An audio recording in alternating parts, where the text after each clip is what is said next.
grandma's son, Pedro Albizu Campos. Wow. I need to know more about you, Don Pedro. Yes, some of us know about incarcerations by J. Edgar Hoover and company and how they started noticing from the early 30s. Puerto Rican nationalists who were not rolling over, not allowing a military dictatorship in Puerto Rico with military men as governors, G-men and film noir fedoras swarmed the island.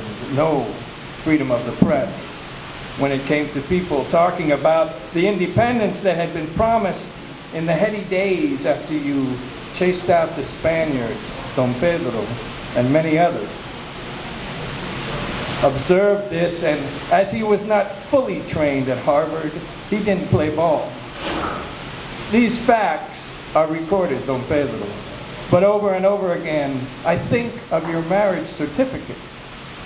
You said, de sangre india, Indian blood as your ethnicity, but what of your mother? Mother of a founding father, Juliana Campos.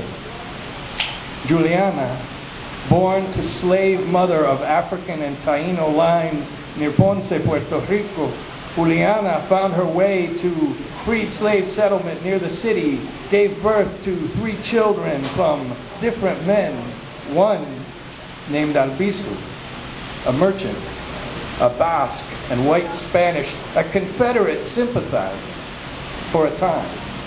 Then a seeker of independence for the island too. But for Juliana, sad, dark-skinned girl, housework, laundry by the river, and traumas untold were too much for poor Juliana. The story goes, Juliana set fire to their little hut of palm leaves and despair, tried to drown herself and her 3 children, including young Pedro, in a puddle near the river, but a neighbor grabbed the kids, saved their lives. Juliana was seen walking the streets, talking to herself and crying. Later, she perished trying to cross the Portuguese river on 2 wooden planks, lost forever in the fast water of the changing times.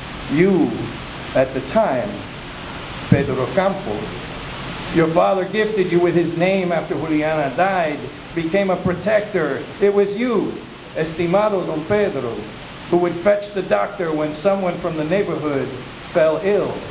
It was you who would read things, write things for the community as you had been teaching yourself by lantern light at night before entering school at age 12. Desde niño. From childhood, you often said, from childhood you knew the obligation of all men and women, quote, born into an enslaved country, unquote, was to sacrifice whatever was needed for liberation.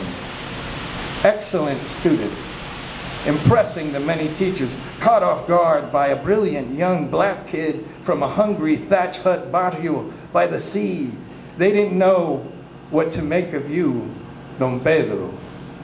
They still don't.